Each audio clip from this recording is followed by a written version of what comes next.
खुलुमबाय लोगोफोर, गोजोन फुंबिलि बयनिसिमबो। नोंथांमोनखौ डियार ब्रह्म चेनेलाव आरो फिन खेबसेबाव बयखौबो बरायनाय बावहरबाय। आं दिनै नोंथांमोननि सिगाङाव आरोबाव माखासे खौरां लानानै फैबावलायबाय। आसा खालामो नोंथांमोनहा खौरांखौ नायनानै मोजां मोनगोन। आरो नोंथांमोनहा बेबादिनो सानफ्रोमबोनि गोदान खौरांनि आपडेट मोनबाय थानो थाखाय चेनेलखौ साबस्क्राइब खालामनानै लादो आरो खौरांखौ मोजां मोनोब्ला अन्नानै लाइक, शेयार आरो कमेन्टबो खालामनानै होलांब्लानो जाबाय। दिनैनि गिबि खौराङावनो दङ क'क्राझाराव बिटिआरनि मोन 10 दुर्गा फुजा कमिटिफोरनो राङारि अनसुंथाइ रानदों। मानगोनां केबिनेट मन्थ्रि सि उरखावगोरा ब्रह्मनि नुजाथिनायाव मैया क'क्राझारनि बेसिक ट्रेनिं सेन्टाराव मोनसे फालिथायारि हाबाफारि खुंनाय जायो, जेराव बिटिआरनि मोन 10 दुर्गा फुजा कमिटिफोरनो राङारि अनसुंथाइ राननाय जायो।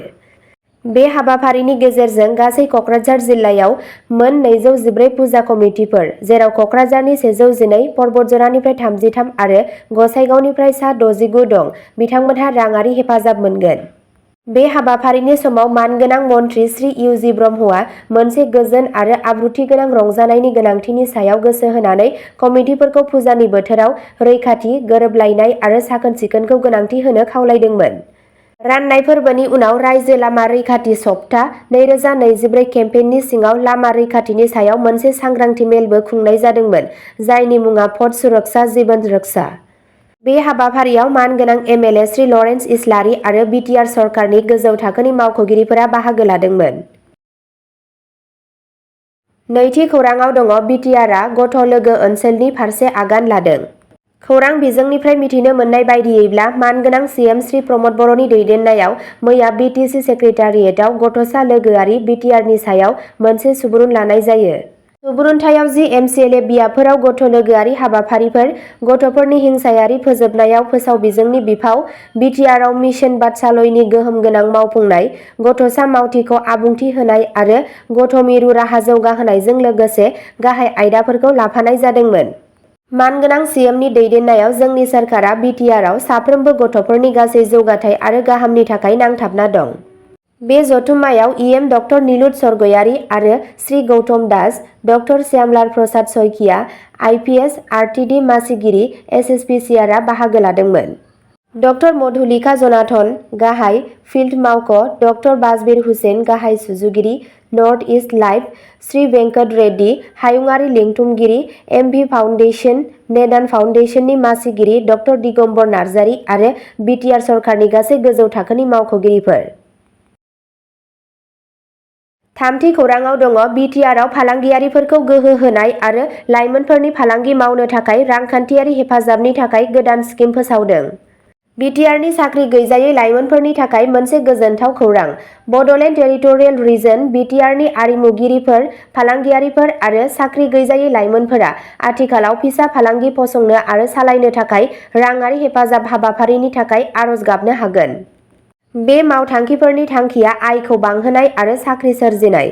रिपर्टनि बायदिब्ला एभेलेबल स्किमफोरा जाबाय सेथियाव दङ फाइनान्सियेल एसिस्टेन्स स्किम (एफएएस) बायदि रोखोमनि फालांगिफोरखौ हेफाजाब होयो, जेराव दंफायो राइस, चिरा milling, food rice manufacturing, bakery, milk processing, noodles making, mushroom processing, fruits and vegetable processing, bee keeping and processing, सुपारि processing, green tea manufacturing and packaging, paper and betel nut leaf cup plate making, citronnella making, vermicompost, can and bamboo works, decorative candle making, incense stick manufacturing, bell and brass metal smithy, pottery making, fashion designing, electrical and electronics service, gents ladies parlor, agro farm equipment servicing, automobile servicing, mobile repairing, tire repairing and reselling, traditional weaving, Indi spinning, hand sanitizer manufacturing।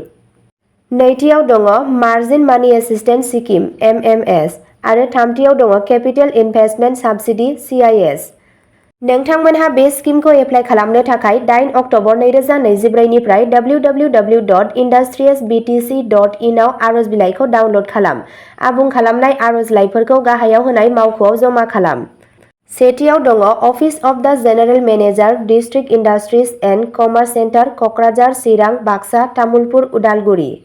नैथियाव दङ office of the assistant director, industries and commerce, Parbatjhora, Gossaigaon, Bijni, Salbari, Tamulpur, Bergaon. Apply खालामनायनि जोबथा समा जादों 22 October 2024। बे खाबुखौ दा खोमा। दानो आर'ज खालाम आरो नोंथांनि फालांगियारि सिमांफोरखौ गोहो होनायनि फारसे गिबि आगान ला। ब्रैथि खौरांआव दङ आसाम केबिनेटआ हा फोसाबनायनि थाखाय रेहाय होनाय नेमफोरजों लोगोसे बसुन्धरा 3.0 नि बिथांखि फोसावदों। मोनसे जारिमिनारि आगानाव आसाम केबिनेटआ असमियाखौ क्लासिकेल राव महरै गनायथि होनायनि थाखाय गाहाय मन्त्रि नरेन्द्र मदिनो साबायखर बावहरो। मिडियाखौ बिबुंथि होनानै आसाम मिनिस्टार केशव महन्तआ केबिनेट जथुमनि समाव लानाय गाहाय थिरांथाफोरखौ फोरमायो, जेराव जोबोद आसा खालामजानाय बसुन्धरा 3.0 हा फोसाबनाय बिथांखिनि बिथांखिफोर दं, जायखौ गिबि मन्त्रि हिमन्त बिश्व शर्माया 19 अक्ट'बराव बेखेवनो थियारि जादों। बसुन्धरा 3.0 नि सिङाव जायफोरनि आर'जलाइखौ सिगाङाव नेवसिनाय जादोंमोन बिथांमोनहा फिन आर'ज गाबफिननो खाबु मोनगोन। सोरखारा सिगांनि खोन्दोनि रुजुनायाव गोबां नेमफोरखौ रेहाय होगोन। मोनसे मख'जाथाव सोलायनाया गासै रायजोआव बोसोरारि पाट्टानि जायगायाव सम-सम पाट्टा हा बिगोमानि मोनथाय जारि खालामनायनि थिरांथा। मोनसे बेबादि आगान जाय गोबां अनजिमानि आरजाथाव नोगोरारि दखल खालामग्राफोरनो मुलाम्फा होगोन होनना साननाय जादों। केबिनेटआ बेखौबो फोसावदोंमोन दि राबार आरो कफिनि आबाद मावग्रा आबादारिफोरनो हानि मोनथाय होनाय जागोन। बबेखानि बे मोनथायफोरखौ रैखाथि होनो थाखाय आबादारिफोरा बिगासेयाव 5,000 रां प्रिमियाम होनांगोन। बेजों लोगोसे केबिनेटआ फोरमायो दि आसामाव 1,052 गामिफोरा दासिमबो नायगिदिंनो हायाखै। बेफोरनि गेजेराव 860 नायबिजिरनाया जागायबाय आरो गुबुन 30 गामिफोरखौ थाबैनो सोफादेरनाय जागोन होनना साननाय जादों। हाजों सोमोन्दो गोनां बिखान्थिफोरखौ मोजाङै खालामनो थाखाय हा आरो न' भारा दलिलनि थाखाय मोनसे गोदान डिजिटेल खान्थिबो लाबोनाय जागोन होनना सुलुंनिफ्राय मिथिनो मोनबावनाय जादों। बाथि खौरांआव दङ एसटिएफ आसामआ नंखाय रांजों गुवाहाटीआव सा-3 मेघालयनि हौवाफोरखौ हमदों। मोनसे मख'जाथाव अपारेसनाव आसाम पुलिसनि स्पेशेल टास्क फर्स एसटिएफआ दुर्गा फुजा फोरबोनि समाव गुवाहाटीनि चन्दरपुर ओनसोलाव नंखाय रां फालांगिजों लोब्बा थानाय मेघालयनि सा-3 सुबुंफोरखौ हमदोंमोन। हमजानाय सुबुंफोरनि सिनायथिखौ लेफ्टिनेन्ट जेलिया सिएमनि फिसाज्ला 56 बोसोर बैसोनि निक'लस सांग'पलिया होनना सिनायथि होदों। 37 बोसोर बैसोनि सेम्बुकुनगि श्रेनुली यावपियावनि फिसाज्ला आरो 31 बोसोर बैसोनि एरिबेन के मारवेन निक'लस सांग'प्लियानि फिसाज्ला। साथामबो मेघालयनि सोनाब खासी हिल्सनि नंस्टिननि थागिरि। सिग्रोमनाय समाव एसटिएफआ 46 नंखाय 500 रांनि नट जब्द खालामदोंमोन। फोरबोनि समाव गोख्रों रैखाथि राहाफोरनि बाहागो महरै खुंजानाय बे अपारेसननि थांखिया नोगोराव आयेन बेरेखा हाबाफोरखौ दबथायनाय। दायनिगिरिफोरखौ सोंनाय फिननायनि थाखाय हमनानै लानाय जादों आरो नंखाय रां रेकेटनि सिमाखौ मिथिनो थाखाय आरोबाव नायबिजिरनाया सोलिगासिनो दं। द'थि खौरांआव दङ गुवाहाटीआव नलबारिनि नंखाय पुलिस अफिसार हमदों।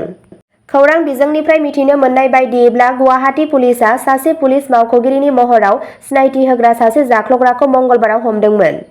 मोननाय खौरांनि बायदिब्ला सन्जय बैश्य मुंनि सुबुङा गावखौनो पुलिस मावख'गिरि होनना दाबि खालामग्रा सुबुंफोरनिफ्राय रां खांदोंमोन। सन्जयआ नलबारि जिल्लानि बेलसर ओनसोलनि। सुलुंफोरा बेखौबो बुंदोंमोन दि सन्जयआ इंजामुल हक मुंनि सासे सुबुंखौ गोरोन्थि लामाजों दैदेनदोंमोन आरो उनाव बिथांनिफ्राय रां दाबिदोंमोन। जोबनायाव सन्जय बैश्यखौ समबारनि मोनायाव जालुकबारि पुलिसआ हमबाय। दायो बिथांनि सायाव नायबिजिरनाया सोलिगासिनो दं। स्निथि खौरांआव दङ आसाम सरकारा ब्रैथि थाखोनि आनजाद ADRE ग्रेड 4 2024 नि एडमिट कार्ड डाउनलड खालारखौ फोसावबाय।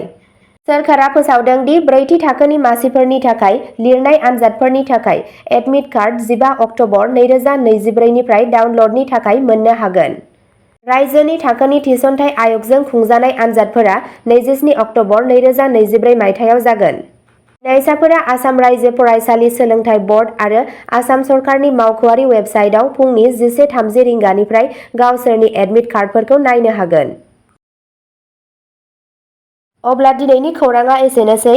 जाय बिथांमोनहा सानसेनि फानजामुथिखौ नायनानै मोजां मोनो, स्क्रिनआव होनाय चेनेल बड' इनफ' पइन्टआव थांनानै नायहैनो हागोन। चेनेलनि लिंकखौ डिस्क्रिप्शनाव होनाय जादों।